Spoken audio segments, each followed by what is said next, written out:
Hey Rebecca, do you have a minute? I do. What's up? Awesome. I'm not sure if you've heard, but we have a customer that wants us to ramp up production. All right. So right now we're supplying them with 20 trailers a week for the past year, but they want us to get to 30 trailers a week within the next 6 months, 35 a week within 9 months, and then eventually up to 50 a week. Jeez, that's a lot of trailers. Right?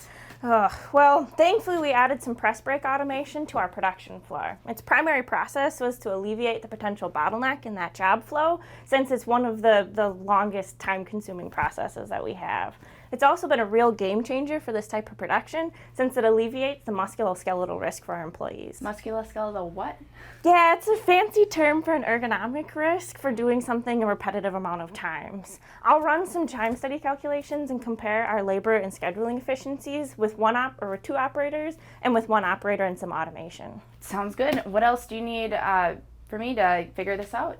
Just need to know how many panels there are per trailer, since that'll factor into our demand, and how much working time we have each week. Okay, well, working time's easy. We work Monday through Thursday, 8.5 hours each day, and then Friday for 7.5. Each day we get a 15-minute break and a 30-minute lunch. So let's calculate the amount of working time we have each week.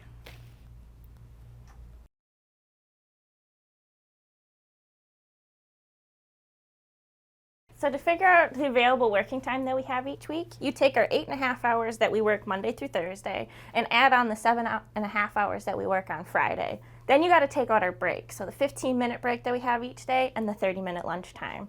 Got to multiply that by 60 because we have to take those hours and convert them into minutes so that the calculation is easier. In total, we have 2,265 minutes of working time each week. Now that we have that figured out, we can compare that and figure out our tack time. Tack time? What's that?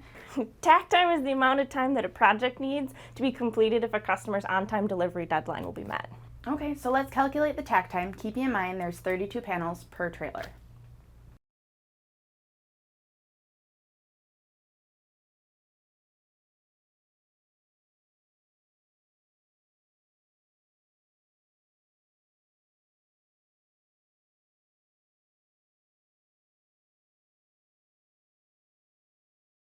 All right, now that we have our tack times figured out, Cassie, we have to compare that to our time studies. Okay.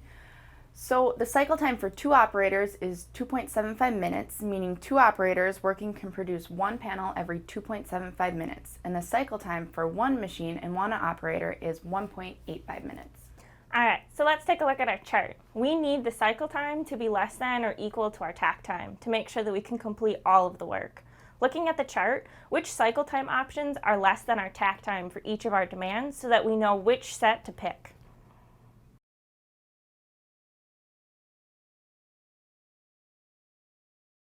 As you can see, 2 operators can currently handle our 20 units per week as their cycle time is less than their tack time. And the operator and the machine combo can handle our 30 and 35 units a week since their cycle time is lower than the tack time. But at 50 a week, both the operator and the operator machine combo can't handle the demand. Their times are too high. What could we do to be able to meet this demand?